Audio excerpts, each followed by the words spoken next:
Nana mami ti on the constitution afi mi ahoma no ntum na entie force ka nyina na aboa am na bedu sa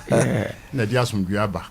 ye bompa ye se enkoso ne ye sa That's right. na nyama kakra bi wo ho no wo sese yetimi sakre mu because esi ahwe na nado na ban wo mu sese ya ministers ye obe 85 85 no emu 15 na nkene ye omnye nan MPs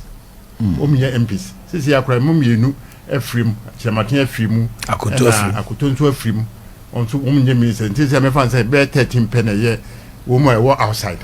omnye MPs sese ya say MPs no percentage bi wo ho a I was say about 75% or more crown was a free parliament. 51%. This year, out of 85, no, a mu 13 pe in the free outside the buy.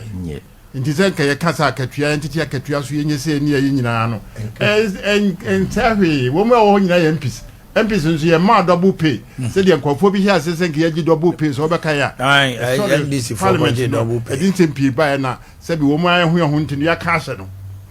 So the anti-mia amaswa anya adwuma bia nipa bi oharo ha say we MP o say minister o double pay so obekaya double pay eno krepa sa na ma we koje double s gracia sa nti eno na bisu koje double s gracia no je do hin eno nti na e bompa koje minister no sa parliament wa hwe no say ya pesa constitution mu a sa na ma nyina na wo se hwe because you were about 51% yes separating the whole say o ye MP no ye MP that's right o ye minister no ye minister waduma wo konsa akwa di minister onso waduma sa akwa di MP enu ne PF ho so e bia me professor me ye lecturer wo hanti me kwa menya minister no oja na adwuma to ho na okotena parliament that do say ade ba ko a e ba we ni susuma mpanimfo nso so hye we no omotwe omadwini si 1979 Mr. Abuaje emra na ministers dodo na wa bontene na Victor Usumo ewo mrase bedwamu ana omo wa hoden chen Liman na Liman de na sem koto ho a enam se oni kamafo kese ani nti omo to budget no twenetwene na no enti adwuma bi a decision bi ba ya na nya say it is in vacuum almost yes almost so dwene honhon say ekoda hospital nyina bai no they realize say you were members of parliament e wo mrase bedwafia no almost say ministers are ya the budget ba o betimi akasa ma aban no ene ne kofa asa 51% ne bai no me nka say MPC wo ho no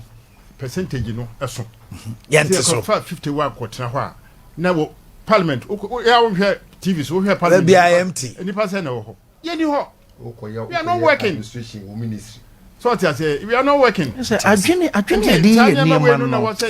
yes me o yeah sebi oh Africa e dey empa na bia wo moye o se timi hu functions bia e bia wo mu ro bia Tiga Council of State yemu no because say dey court to parliament o think ya two chambers Council of State in the National House of Chiefs mum sir enye the second parliament enti bia chance me nka say bia mumu na say